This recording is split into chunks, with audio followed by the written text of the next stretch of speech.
Hi all, നമ്മളിന്നുള്ളത് എരവിമംഗലത്താണ്. ഇത് നമ്മുടെ പുതിയ സൂ തുടങ്ങണില്ലേ അതിൻ്റെ അവിടെ. അപ്പോൾ ഇവിടെ നമ്മൾ ഒരു വർഷം മുമ്പ് ഫിൽറ്റർ വെച്ചിട്ടുണ്ടായിരുന്നു.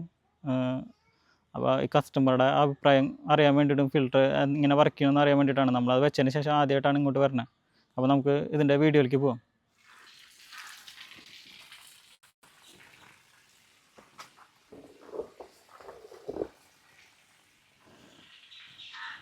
എരവിമംഗലത്തെ പുഴയോരം ഇത് പുഴയാണ്, തൊട്ടടുത്ത് പുഴയാണ് പോണത്.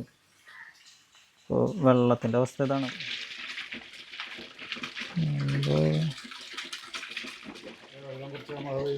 ആ ഒന്നുകൂടി കലങ്ങിയ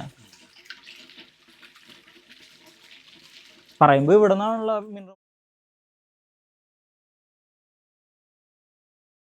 ഫിൽറ്റർ ചെയ്ത വെള്ളത്തിൻ്റെ അവസ്ഥ നമുക്ക് നോക്കാം.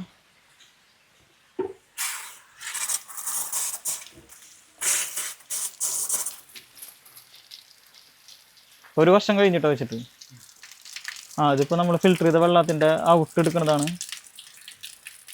ഫിൽറ്റർ ചെയ്ത വെള്ളതാണ്. ഫുള്ളായിട്ട് തുറന്നാൽ ഞാൻ നനയാകുക, അതുകൊണ്ടാണ് ഞാൻ കുറച്ചായിട്ട് എടുക്കണേ.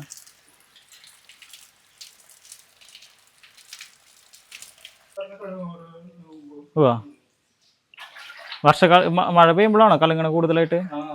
നമ്മൾ ഒരു വർഷം മുമ്പ് വെച്ച ഫിൽറ്ററാണ്, അതിലത്തെ വെള്ളമാണിത്. ഇതിൻ്റെ ബാക്ക് വാഷിങ് വെള്ളത്തെ ചെളി നമ്മൾ കണ്ടുല്ലോ. ഇപ്പോൾ കിണറിലെ വെള്ളത്തിൻ്റെ അവസ്ഥ ഭയങ്കര മോശമാണ്. ഇതിൻ്റെ അടുത്ത് പുഴയുള്ളതാണ്. പുഴ ഉണ്ടായിട്ട് വരും. പുഴയിൽ വെള്ളം ഇപ്പോൾ പറ്റിയിട്ടുണ്ടായിരുന്നു, ഇപ്പോൾ വീണ്ടും വിട്ടിട്ടുണ്ട് കനാലിൽ. അപ്പോൾ മഴ പെയ്തപ്പോഴാണ് വീണ്ടും ഒന്നുകൂടി കലങ്ങിയത്. വേനൽക്കാലത്ത് ഉണ്ടായിരുന്നതിനേക്കാളും ഓവറായിട്ട് കലങ്ങിയത്. ഇത് വെള്ളം ഏത് ടാപ്പിലും ഇതുപോലെ ക്രിസ്റ്റൽ ക്ലിയർ ആയിട്ട് വരും. നല്ല മിനറൽ വാട്ടറിൻ്റെ കളറുള്ള വെള്ളം ആയിട്ട് വരും. നമ്മൾ വെള്ളമൊക്കെ എടുത്തു, ഇവിടുത്തെ വെള്ളമെല്ലാം കണ്ടു. ഇനി സാറിൻ്റെ അഭിപ്രായം കൂടി ഒന്ന് കേൾക്കാം. വേറെ പ്രശ്നമൊന്നുമില്ല, ഇതായിട്ട് പോകണം, സ്മൂത്തായിട്ട് പോകണം.